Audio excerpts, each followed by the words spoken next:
नमस्कार मंडळी, आम्ही सगळेजण या ठिकाणी अनप्लॅन ट्रिप, अचानक ठरलेली ट्रिप आमची या ठिकाणी सक्सेसफुल झालेली आहे. आमच्यासारखं तुम्हालाही फिरायचं असेल तर हा व्हिडिओ पूर्ण पहा.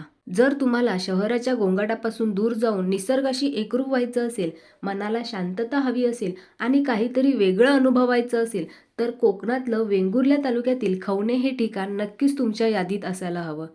खवणे ही जागा निसर्ग संपन्न असून इथली शांत नदी, हिरवीगार कांदळवनं आणि स्वच्छ हवा मनाला अक्षरशः भुरळ घालते. याच ठिकाणी सुरू आहे हर्षाली कायाक, निसर्ग अनुभवण्यासाठीचा एक अनोखा आणि पर्यावरणपूरक उपक्रम.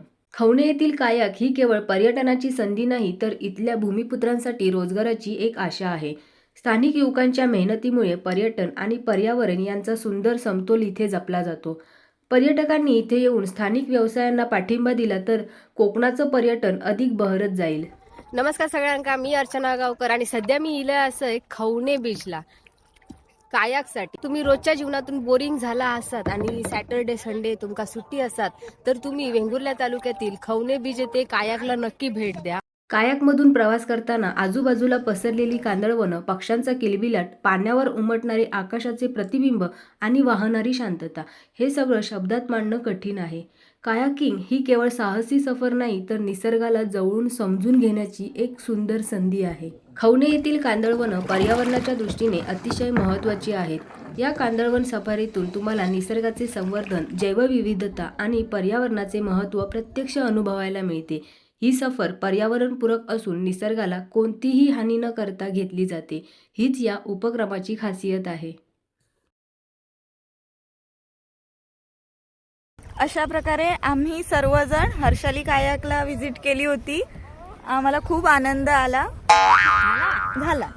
आणि आम्हाला खूप मजा आली. तुम्ही सुद्धा सर्वजण पुन्हा या आमच्यासारखेच. आमच्या मागे तुम्ही बघू शकता बऱ्यापैकी मॅनग्रुव्ह स्प्रेड झालेलं आहे आणि या ठिकाणी आम्ही कायक्स बोट्स थ्रू निसर्गाचा आस्वाद घेतलेला आहे. थँक्यू हर्षाली कायाक्स.